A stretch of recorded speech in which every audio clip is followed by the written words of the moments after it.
Hello, my name is Gregory Jacott, and today I'll be telling you a little bit about the research I've done for last year. This project, my honors capstone, is titled Blending Pop and Art Music, a theoretical analysis of the Black Parade by My Chemical Romance. It was completed with the help of faculty advisor Dr. Scott Harding. Before I get into what this project is really about, some background information about this album might be helpful. The Black Parade is a rock opera by the band My Chemical Romance that tells the tale of a terminally ill cancer patient living out the last few days of his life. Throughout the album's 14 tracks, the unnamed patient is faced with a number of challenges in accepting his death, being haunted by past loves, bad blood, and dissatisfaction with the way he lived his life. Despite the macabre theme of the album, it did very well on the charts and became widely acclaimed as My Chemical Romance's biggest success. Another distinction that may be helpful to understand is the difference between pop music and art music. Art music is music that is written for its aesthetic value, to appeal to the cultivated musician, so to speak. Pop music, on the other hand, is written to be easily accessible and enjoyable to anyone, regardless of their musical training. While this divide may seem fairly definitive today, it's actually quite a new distinction. Consider the music of Joseph Haydn. He wrote an astounding amount of music that is all lumped into the art music canon today. But this disregards the fact that his music was written to bring music to the masses, music that was catchy and that would sell sheet music. This doesn't make it any less artistic, it was just the pop music of its time. The Black Parade album is a great example of why it can be difficult to label music as one or the other, as it utilizes elements currently associated with pop music and with art music throughout. A great example of this can be found in the characteristic chord progressions found throughout the album. My Chemical Romance demonstrates their pop side with the gratuitous use of 4-chord progressions, especially the magic chords, so named because they can be rearranged in pretty much any order and still sound fine. This is undoubtedly a pop music characteristic, as pop music tends to use simpler chord progressions to focus the listener on the melody, which is what makes it seem more accessible than art music, which is often more harmony-driven.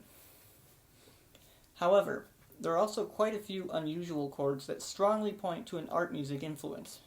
Properly functioning secondary dominant chords, common tone diminished chords, and even Neapolitan chords are found throughout the album, none of which are especially common in pop music. Even some of the 4-chord progressions, like the one found in the first track, The End, are quite unusual, and cannot be understood without the use of modern analytical techniques, like neo-Riemannian transformations. Straddling the line between art and pop music is the overall modal sound of the harmony, which primarily derives from the prominent use of natural minor, which is more common in pop music, but not unheard of in art music, especially in more recent compositions. One of the most strikingly characteristic chords of the album, used in over half of the tracks, is the flat major 7 chord. Though likely deriving more from the convenience of the guitar technique than anything else, this interesting chord is instantly recognizable and immediately gives the listener a taste of that natural minor sound. The keys used throughout the album are also intriguing. Specifically, the 4 ballads of the album, I Don't Love You, Cancer, Disenchanted, and, to a lesser extent, Sleep, are all in a definitively major key, despite being the sad songs of the album. This is not especially common to either pop music or art music, both of which rely heavily on the trope of major keys being happy and minor keys being sad. Yet this compositional choice was extremely effective, as the major key lends a touch of desperation to each mournful melody, almost as if to say, I'm not okay, but I'm going to pretend I am. Motives, recurring musical ideas that reappear throughout a composition in a variety of forms, are also used on the Black Parade. Motives that are used and transformed within individual songs are not uncommon in pop or art music, but this album also has a small handful of motives that travel across the album from song to song. The recurrence of a motive in a new form in a later movement strongly implies an art music influence. My favorite of these motives is what I dubbed the carry-on motive, appearing in its most prominent form in the song Welcome to the Black Parade. But it's also used in several other songs on the album. Consider this excerpt from This Is How I Disappear. with the same motive but in a minor key.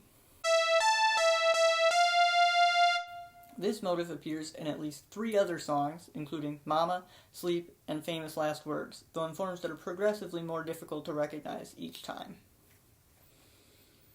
Thank you for watching. I hope you enjoyed hearing about this project. If you want to learn more about my conclusions, feel free to check out the link below to read the full project. Also, if you have any questions or comments, feel free to put them below, and I'll be happy to give you my thoughts. Enjoy the rest of your day.